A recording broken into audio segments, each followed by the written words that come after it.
Hello, everyone. My name is Min-Zhi Jiang, a PhD candidate from UNC, and I'm working with Professor Laura Raffield, who was the first cohort of BioData Catalyst Fellows. I will introduce our project and experience using the BioData Catalyst platform. Next, please.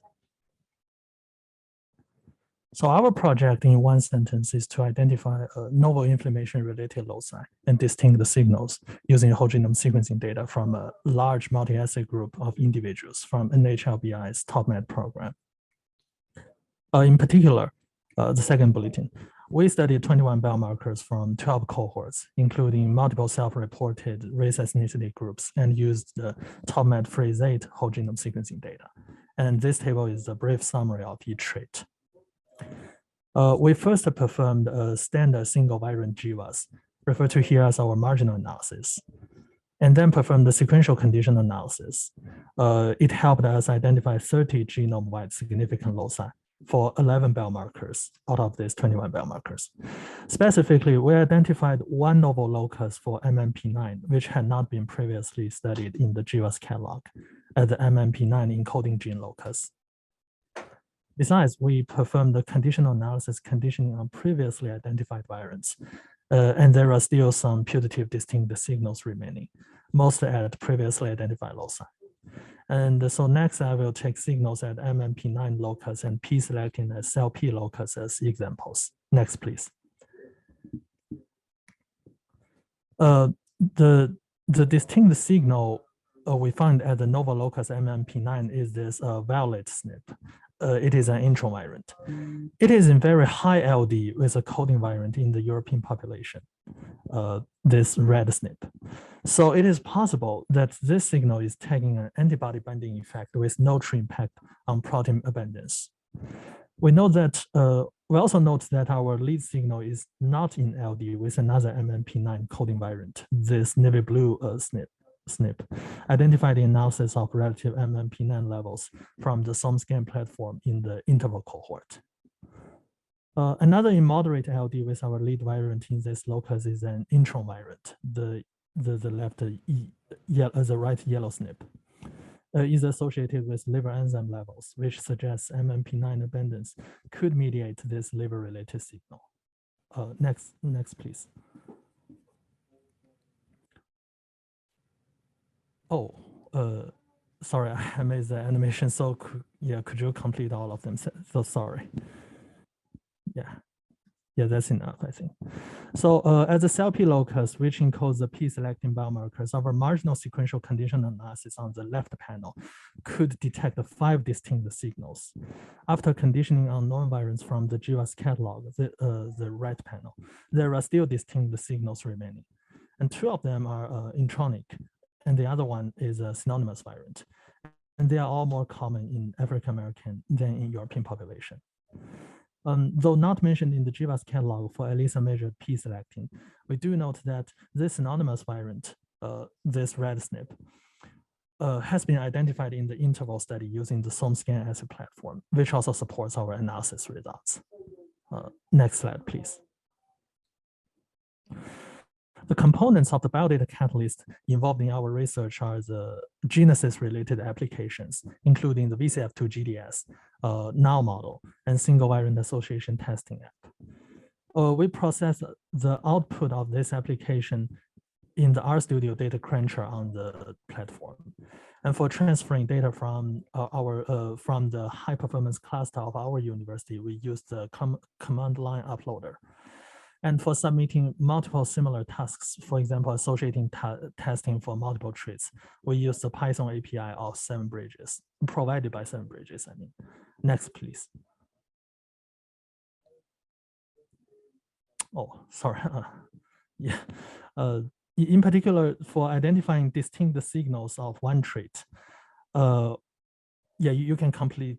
You can, sorry, I made the animation, but you can complete the click. Yeah, thank you. In particular, for identifying distinct signals of one trait, we input the inflammation traits and whole genome sequencing data into the Genesis null model app and single variant association testing app, and processing the output association in the data cruncher we identify significant loci.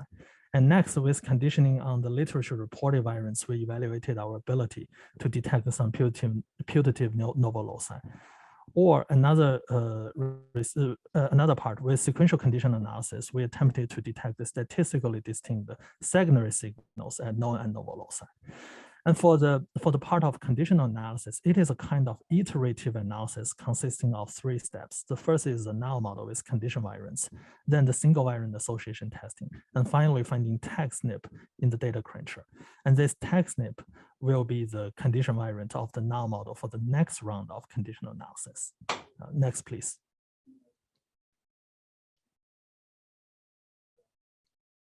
For multiple traits, it will be painful to submit tasks one by one with the online graphical platform.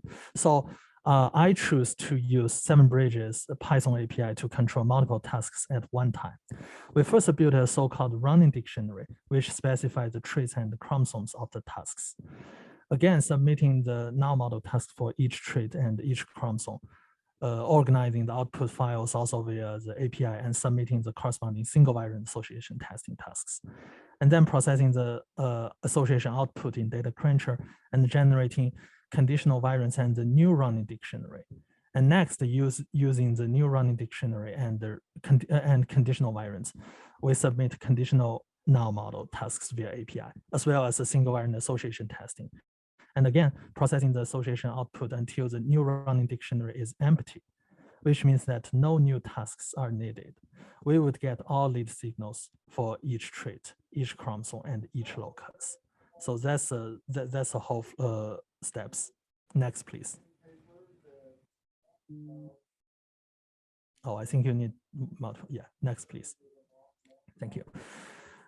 To accomplish our research, the main resources are the sample tasks, the documentations, and the BioData Catalyst support team, especially the support team. They are very responsive. Normally, I can get the response in less than 1 hour and solution in 1 day.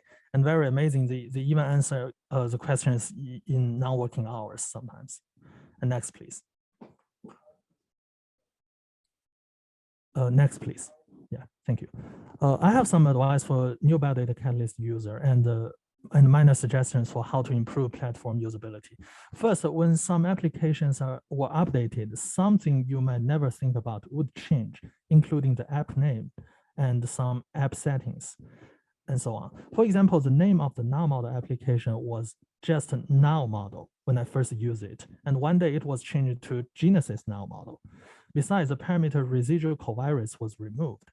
All of these changes made trouble when using the API to submit tasks. So it might be good to have them documented in one place. Next, being familiar with API would be helpful. The API makes submitting multiple tasks easy.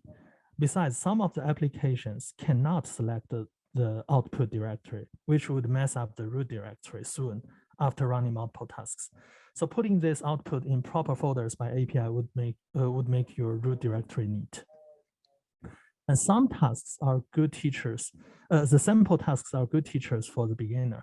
However, there might be some insignificant details which would trigger errors. For example, when I first used the null model, I did not realize that the group variable of the phenotype file should be strings rather than factors.